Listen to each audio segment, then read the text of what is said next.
Top 5 most disturbing experiments ever conducted.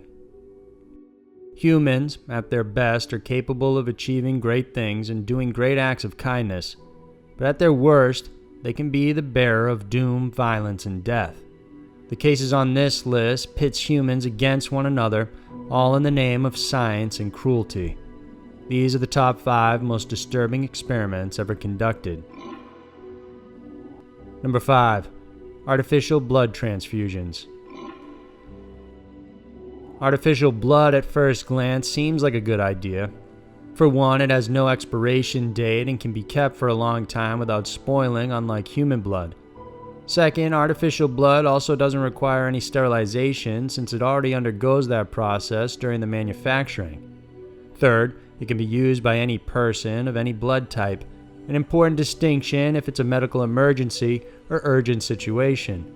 Finally, those with religious restrictions about blood transfusion can technically use it since it's not taken from another human being. But despite all the seemingly good things about it, there's a huge controversy surrounding the use of artificial blood, not only for the blood's effectiveness and safety, but also with the ways it was tested among the general public. From 2004 to 2016, a hemoglobin-based oxygen carrier called Polyheme, created by Northfield Laboratories, was administered to trauma patients. This took place in over 20 hospitals all around the United States. The artificial product was first developed during the Vietnam War and extracted from hemoglobin.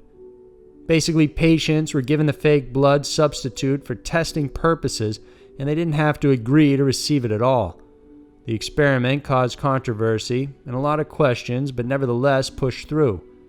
Since trauma patients were unconscious, they technically didn't need to give their consent for the medical procedure. This was also the reason why the FDA approved the test as a non-consent study. During the time this occurred, Northfield Laboratories said they conducted meetings to educate people about the study and gave them the chance to wear a bracelet to help emergency personnel identify if they wanted to participate in it or not. Regardless, the company was criticized for not disseminating information to the communities enough. It's unclear what the results were of the study, but during 2009, the FDA rejected Northfield Laboratories' biological license application, and eventually the company folded. It's estimated that more than 700 patients were used as guinea pigs by the study, spanning the 20 hospitals that participated in the program. The fact that the results have not been shared lead many to believe it didn't go over too well. Number 4. Milgram experiment. In 1961, Nazi war criminal Adolf Eichmann and others were put on trial for their participation in the killing of thousands of people under orders. Their defense reasoned they were simply following orders from their superiors. Out of curiosity for this reasoning, leading Yale psychologist Stanley Milgram devised an experiment trying to answer 2 prominent questions. 1. Could it be that Eichmann and his accomplices in the Holocaust were just following orders? And 2. Could we call them all accomplices? Milgram's idea was to find out if people were more obedient to authority, even if they knew what they were doing could lead to the harm or death of another human being. For the experiment, he advertised in the paper for participants. Each participant was paired with another person. Both drew cards to assign them as either the learner or the teacher. But this drawing of lots was rigged, so the participant was always the teacher, and the learner is actually Milgram's associate, pretending to be a real participant of the experiment. They were placed into 2 rooms at Yale University. One room held the learner, who was strapped to a chair with electrodes. In the other room was the teacher, and next to them the experimenter. This third person was an actor assigned by Milgram to serve as an authority figure who was dressed in a gray lab coat. The experiment was simple. The learner was asked questions, and every time they answered wrong, the teacher was told to give them an electric shock with an increase in the level of intensity for every mistake. They had 30 switches in front of them in which to administer the shocks, and they were marked from 15 volts, which was a mild shock, all the way up to 450 volts, which was a severe shock. As part of the experiment, the learner only gave the wrong answer on purpose, forcing the teacher to administer the shock treatment.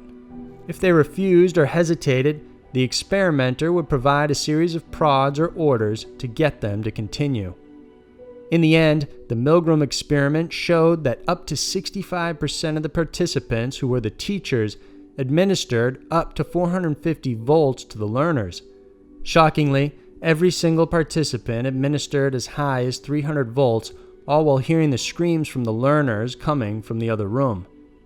After this, Milgram conducted 18 more variations of the study, altering the situation and other variables to see how this affected obedience. The Milgram experiment is enlightening for what it revealed about man's susceptibility to follow orders, especially if the authority figure proclaimed responsibility for the results.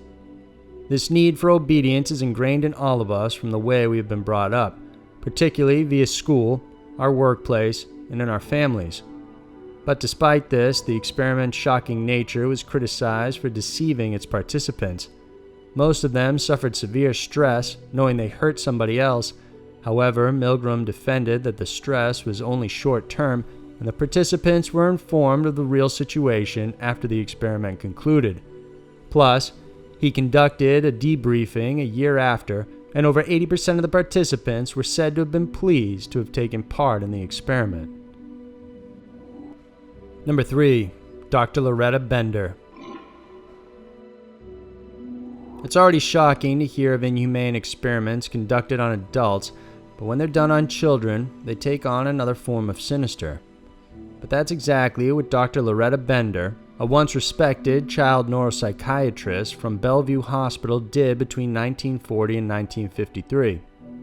Dr. Bender experimented heavily on children ages 3 to 12, focusing on those with autistic schizophrenia. In a bid to cure them, she used electroconvulsive therapy on over 100 patients during the time. In 1947, Bender described the results of her treatments overall as positive. She said, "The children were always somewhat improved by the treatment, but this was clearly a false report."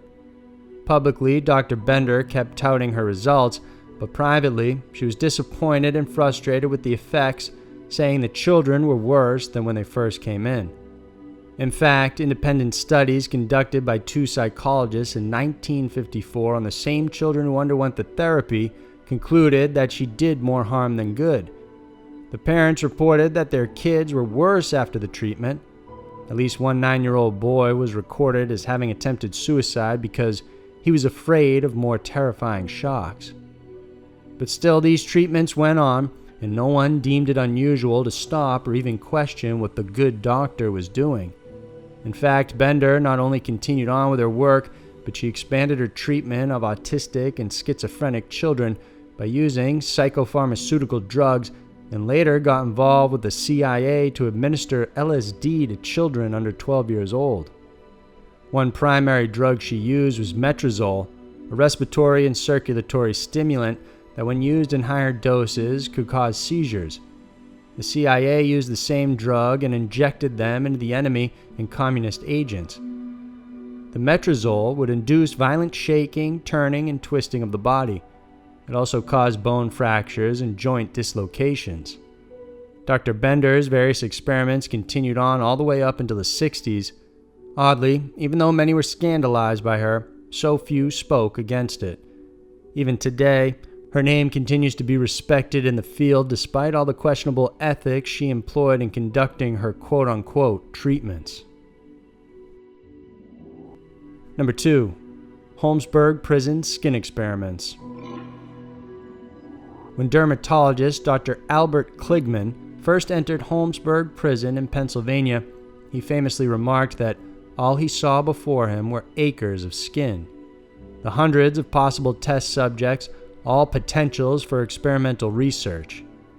The testing in Holmesburg first came to light in an expose published in the Philadelphia Inquirer on January 11, 1981, decades after the experiments were conducted.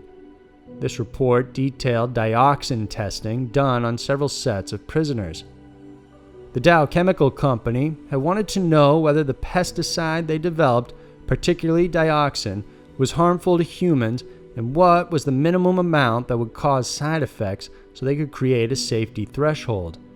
Dioxin is a byproduct of certain herbicides and is lethal even in small doses to lab animals.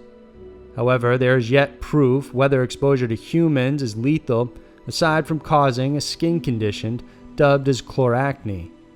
It is, however, speculated that dioxin causes liver and kidney damage along with cancer during exposure.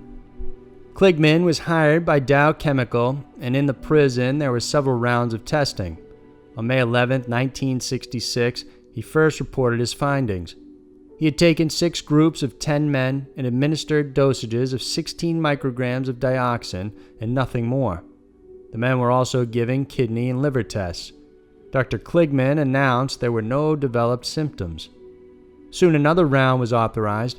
In his second set of results, he said he had gotten a new panel of 10 subjects and increased the application of dioxin to 7,500 micrograms, a far cry from the 16 deemed already fatal to lab animals. He reported that 8 out of 10 subjects developed chloracne in the 3rd and 4th week. In some instances, these lesions transformed into pustules and papules lasting 4 to 7 months since no treatment was given to the prisoner. Although it was clear there were over 70 test subjects, unfortunately, none of the names have ever been known. Over time, various prisoners have stepped forward believing they may have been a part of the experiment during the time, but there's no concrete way to identify whether they were part of the program or not because of the lack of records. Despite this controversy, apparently dioxin testing wasn't the only thing Kligman did. He also subjected victims to quantities of fungi and made them wear boots for a week so he could study how the feet can be infected with ringworm. There was also a study where skin viruses like herpes and warts were doled out on the subjects too. Meanwhile, another study he did involved infecting the men to long ultraviolet rays in various microbial species. Kligman also worked in tandem with the United States Army by administering mind-altering drugs. The prisoners had no idea what they were taking because there were no consent forms. Inmates claimed that at one point about 80 to 90% of the prison population, approximately 1,200 people, were being experimented on, but to this day, no one knows for sure or what exactly the side effects have been. Number 1. Unit 731. World War II was a brutal time. It revealed how far mankind would stoop to crush down their viewed enemies. One of the major players in the war, and among the most brutal, was the Imperial Japanese Army. They had an outfit called Unit 731, which was a covert biological and chemical research section that conducted horrifying and lethal human experiments. Between 1935 and 1945, the unit created a home base in the Pingfang district of Harbin in northeast China. On the outside, the large complex was known as the Epidemic Prevention and Water Purification Department of the Kwantung Army. It covered 2.3 square miles and had more than 150 buildings. Some of these were factories and contained more than 4,500 containers used to house plague-infected fleas, cauldrons of chemicals, and about 1,800 containers worth of biochemical agents. It said the facility could produce 30 kilograms of bubonic plague bacteria in a matter of days. At its peak, more than 3,000 women, men, and children were used as logs, their term for human experiment subjects, and also because on the outside the locals were told the place was a lumber mill. The majority of these logs were Chinese, but there were also Mongolian, Korean, Soviets, Australians, and Allied POWs. The unit received a huge amount of support from the Japanese government up until the end of the war in 1945. For experiments, they were some of the most brutal you could ever imagine. Thousands of men, women, children, and infants were deliberately infected with various diseases and bacteria just to see what would happen. They were then vivisected without anesthesia, causing their deaths. Some prisoners would be amputated to study blood loss, then the same limbs reattached to the opposite sides. Some had their stomachs removed and their esophaguses attached to their intestines. Livers, lungs, and brains were removed, and this was all for the sake of seeing the results. Worse still, nearly all the victims were operated on while alive because researchers believed death would affect the results. Male and female prisoners were injected with venereal diseases like gonorrhea and syphilis. Prisoners were also repeatedly raped and forced to have sex with each other for entertainment of the researchers and guards. Experiments on frostbite were performed by physiologist Yoshimura Hisato. He would take prisoners outside and freeze a body part in water. Once the water was frozen solid, the ice was chipped away and doused with water of different temperatures. Worse still, these gruesome experiments weren't just conducted on adults, but children as well. Most female prisoners were bred like cattle, and their children experimented on like their parents. Large amounts of babies were born captive in the facility, and no records of survivors have ever been found. Chemical and bioweapons were also tested on the general populace all through World War II.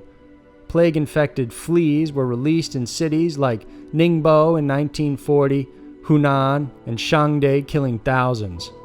There were so many more atrocities committed by Unit 731 that it's hard to list them all. The unit was headed by General Shiro Ishii. It's believed that under its full operation, there were more than 3,000 researchers involved in the unit. But when the war ended, surprisingly, General Douglas MacArthur struck a deal with the Japanese informants, granting immunity to the physicians and researchers of Unit 731, including their leader, Ishii, in exchange for providing America with their research information. So there were the top 5 most disturbing experiments ever conducted. At the core of it all points of destruction begin with humans willingly and knowingly destroying another for whatever purposes and gain they can justify. Evolution is a slow process, and until we can show more compassion, then you can be sure these types of experiments will continue on. If you like this video, then please subscribe to this channel, and remember that every Wednesday and Saturday we have new videos coming out every single week.